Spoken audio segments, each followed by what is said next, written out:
Sinimula na ang pagsisiyasat ng Local Water Utilities Administration sa Prime Water kaugnay po sa problema sa supply ng tubig sa mga customer nito.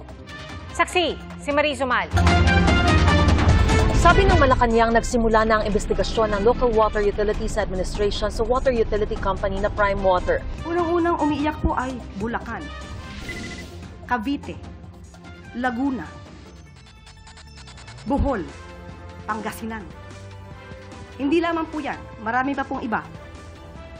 Kung di po tayo nagkakamali, meron 73 joint venture agreements ang Prime Water sa mga water district, local water districts. So malaliman pong pag-iimbestiga ito.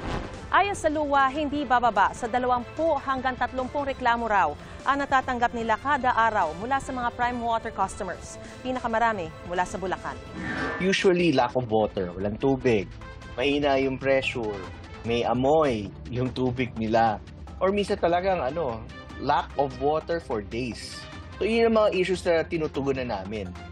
Hindi pa masabi ng luwa kung hanggang kailan aabutin ang investigasyon. The investigation will not cure the problem of no water. No? So dapat parallel yan. Nag-iimbestiga kami at the same time, gumagawa na kami ng paraan para magkaroon ng tubig doon. Sabi ng Prime Water, win-welcome nila ang lahat ng pagkakataon para sa bukas at makabuluhan dialogo para maresolba ang mga alalahanin ng mga customer. Anila, nangangako sila sa pakikipagtulungan sa Local Water Utilities Administration. Dagdag nila, tinitiyak nila sa publiko na pinaiigting nila ang kanilang mga hakbang para tugunan ang mga requirement at mapunan ang demand lalo sa mga lugar na hirap ang serbisyo.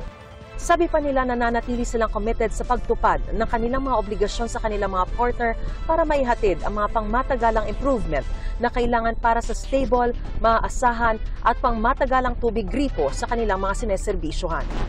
Itinanggi naman ng Malacanang ang paratang ni Vice President Sara Duterte na politika ang nasa likod ng pagpapaimbestiga ng Malacanang sa water utility company na Prime Water.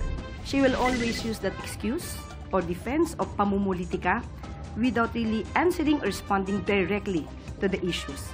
Tandaan natin, ang Prime Water,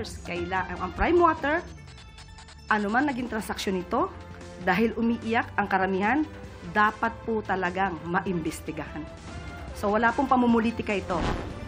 Pagtitiyak ng luwa, labas daw sa politika ang kanilang ginagawa. We want to remain impartial. As a regulator, we stand for the consumers. At the same time, we're also here to protect the rights of the investors. May mga reklamo na sa mga water districts with JVs even before magkaroon ng endorsement.